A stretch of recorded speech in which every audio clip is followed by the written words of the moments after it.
Polycarp.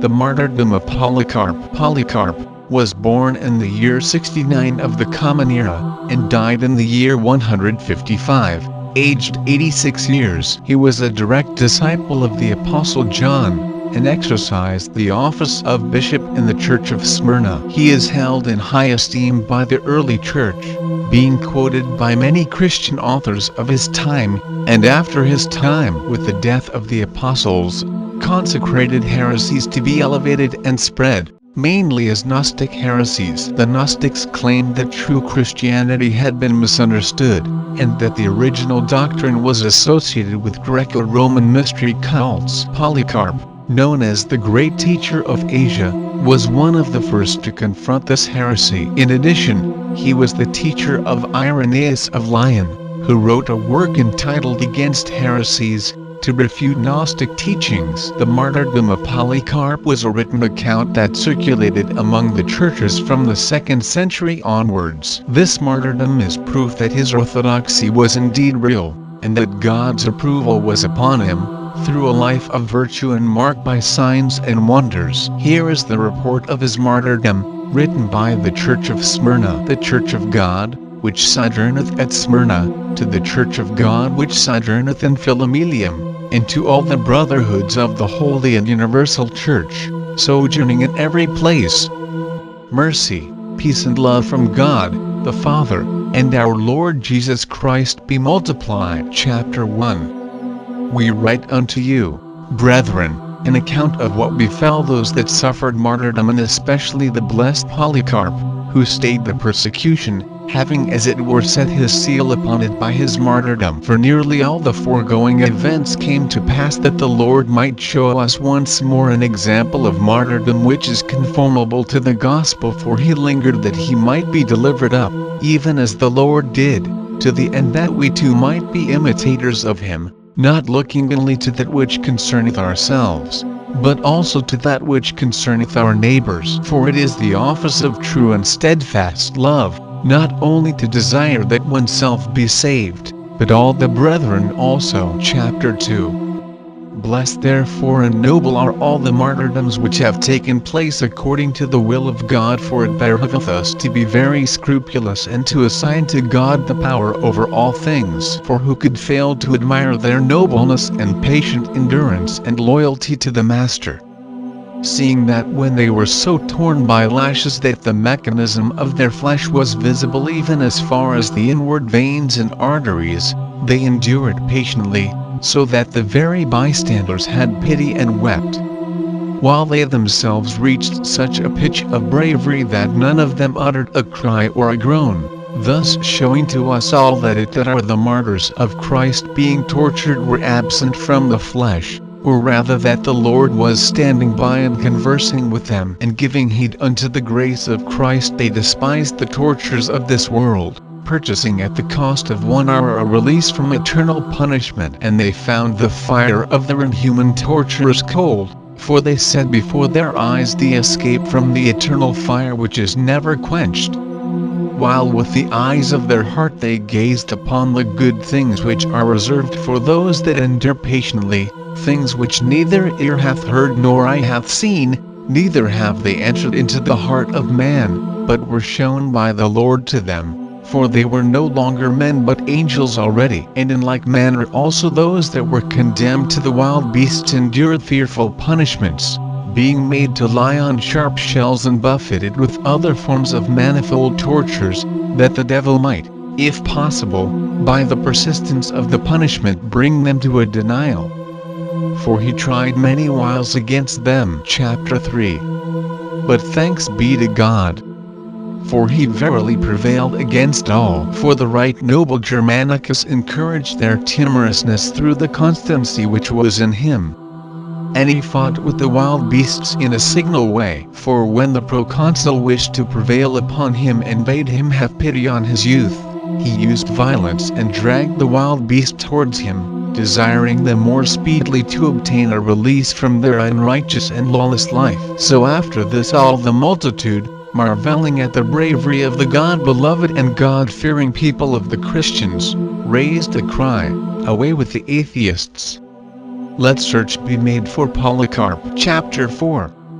But one man, Quintus by name, a Phrygian newly arrived from Phrygia, when he saw the wild beasts, turned coward. It was who had forced himself and some others to come forward of their own free will. This man the proconsul by much entreaty persuaded to swear the oath and to offer incense. For this cause therefore, brethren, we praise not those who deliver themselves up, since the gospel doth not so teach us. Chapter 5.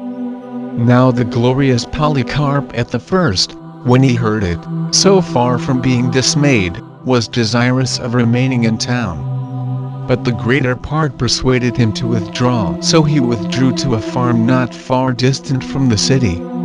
And there he stayed with a few companions, doing nothing else night and day but praying for all men and for the churches throughout the world. For this was his constant habit. And while praying he falleth into a trance 3 days before his apprehension. And he saw his pillow burning with fire. And he turned and said unto those that were with him, It must needs be that I shall be burned alive. Chapter 6. And as those that were in search of him persisted, he departed to another farm. And forthwith they that were in search of him came up.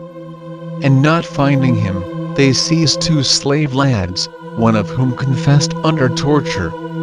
For it was impossible for him to lie concealed, seeing that the very persons who betrayed him were people of his own household. And the captain of the police, who chanced to have the very name, being called Herod, was eager to bring him into the stadium, that he himself might fulfill his appointed lot, being made a partaker with Christ, while they, his betrayers, underwent the punishment of Judas himself. Chapter 7. So taking the lad with them, on the Friday about the supper hour, the gendarmes and horsemen went forth with their accustomed arms, hastening as against a robber. And coming up in a body late in the evening, they found the man himself in bed in an upper chamber in a certain cottage.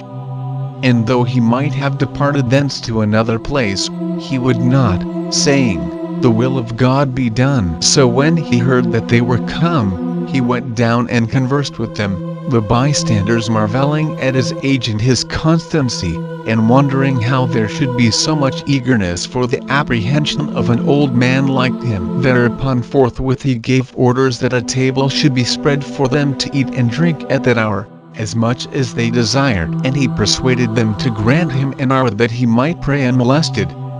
And on their consenting, he stood up and prayed, being so full of the grace of God, that for 2 hours he could not hold his peace. And those that heard were amazed, and many repented that they had come against such a venerable old man. Chapter 8. But when at length he brought his prayer to an end, after remembering all who at any time had come in his way, small and great, high and low, and all the universal church throughout the world, the hour of departure being come, they seated him on an ass and brought him into the city, it being a high Sabbath. And he was met by Herod the captain of police and his father Nicetas, who also removed him to their carriage and tried to prevail upon him, seating themselves by his side and saying, Why, what harm is there in saying, Caesar is Lord, and offering incense, with more to this effect, and saving thyself? But he at first gave them no answer. When however they persisted, he said, I am not going to do what ye counsel me.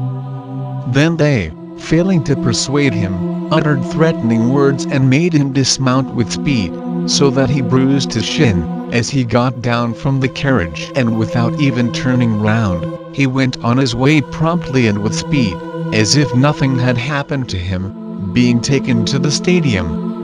There being such a tumult in the stadium that no man's voice could be so much as heard. Chapter 9. But as Polycarp entered into the stadium, a voice came to him from heaven. Be strong, Polycarp, and play the man. And no one saw the speaker, but those of our people who were present heard the voice. And at length, when he was brought up, there was a great tumult, for they heard that Polycarp had been apprehended. When then he was brought before him, the proconsul inquired whether he were the man. And on his confessing that he was, He tried to persuade him to a denial, saying, "Have respect to thine age, and other things in accordance therewith, as it is their wont to say. Swear by the genius of Caesar. Repent and say, away with the atheists."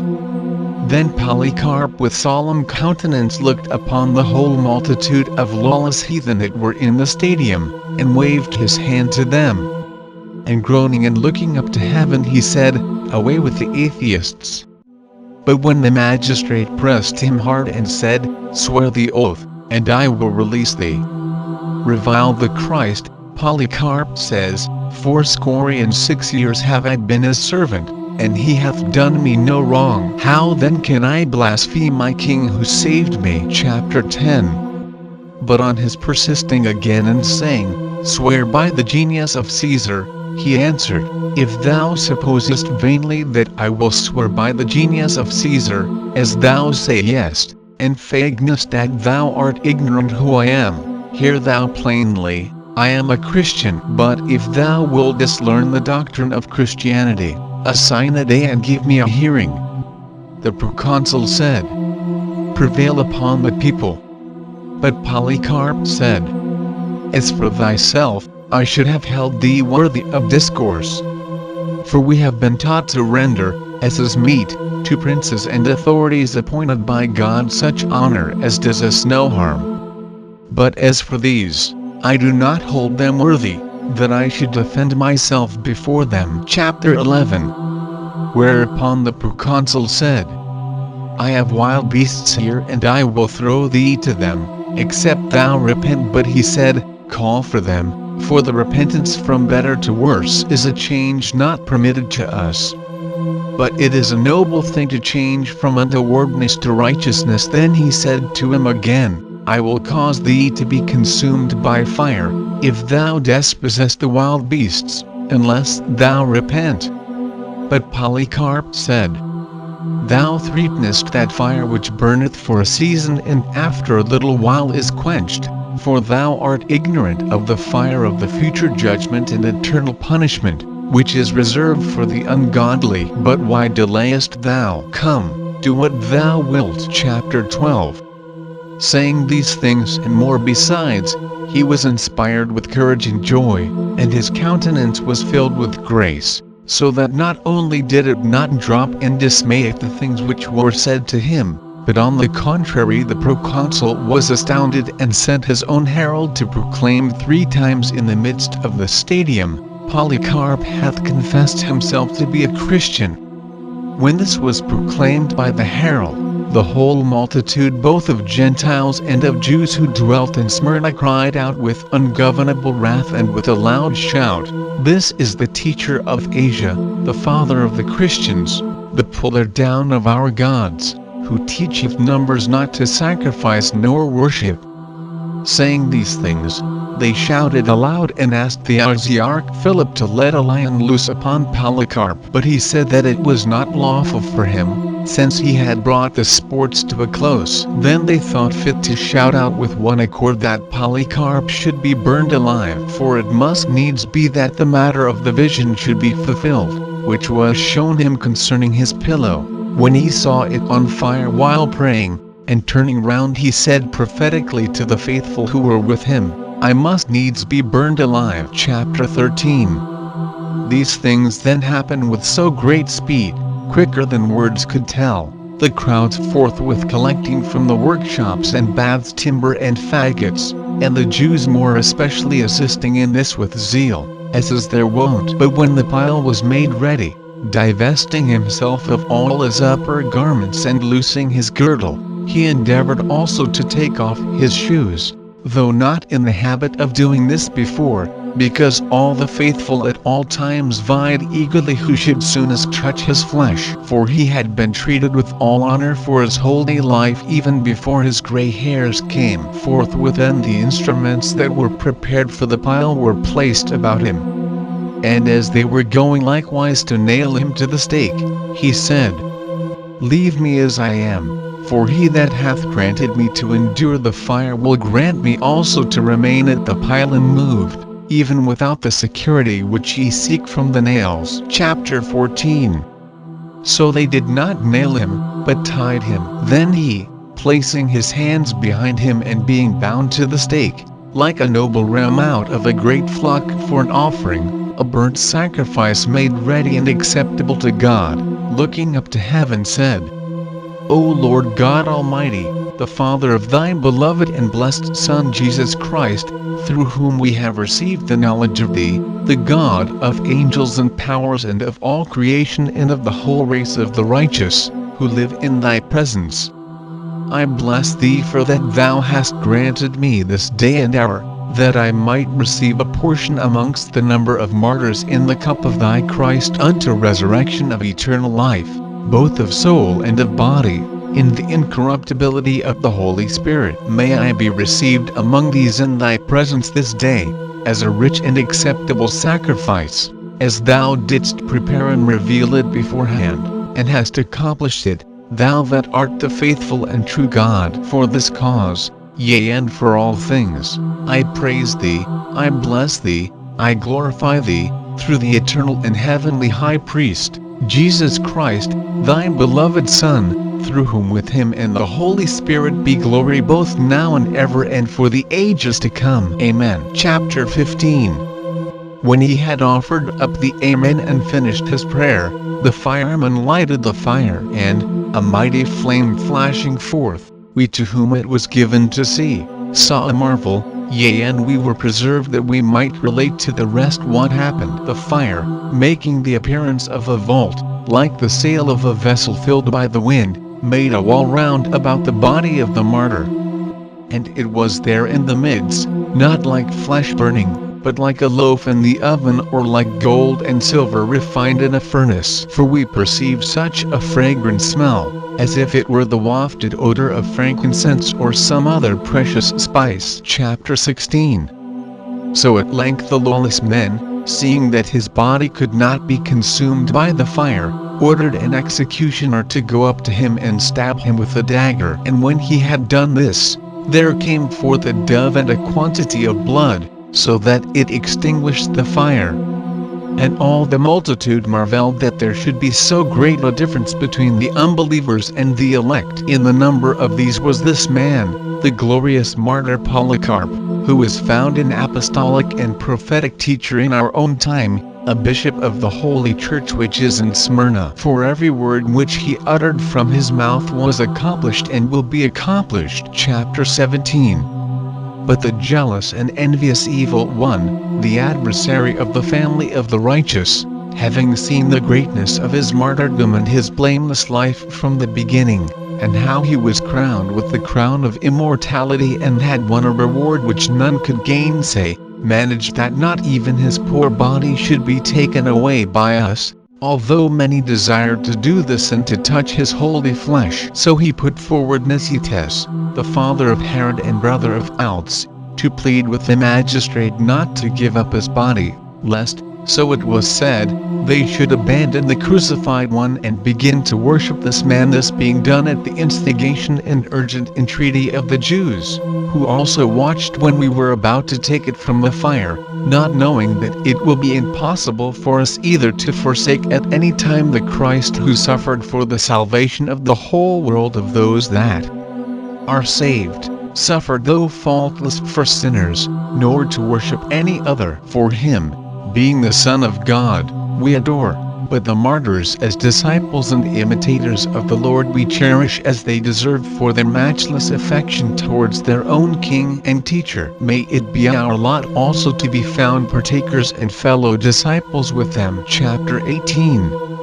The centurion therefore, seeing the opposition raised on the part of the Jews, set him in the midst and burnt him after their custom. And so we afterwards took up his bones, which are more valuable than precious stones and finer than refined gold, and laid them in a suitable place, where the Lord will permit us to gather ourselves together, as we are able, in gladness and joy, and to celebrate the birthday of his martyrdom for the commemoration of those that have already fought in the contest, and for the training and preparation of those that shall do so hereafter. Chapter 19. So it befell the blessed Polycarp, who having with those from Philadelphia suffered martyrdom in Smyrna, 12 in all, is especially remembered more than the others by all men, so that he is talked of even by the heathen in every place, for he showed himself not only a notable teacher, but also a distinguished martyr, whose martyrdom all desire to imitate, seeing that it was after the pattern of the gospel of Christ, having by his endurance overcome the unrighteous ruler in the conflict and so received the crown of immortality, he rejoiceth in company with the apostles and all righteous men, and glorifieth the Almighty God and Father, and blesseth our Lord Jesus Christ, the Saviour of our souls and helmsman of our bodies and shepherd of the universal church which is throughout the world. Chapter 20.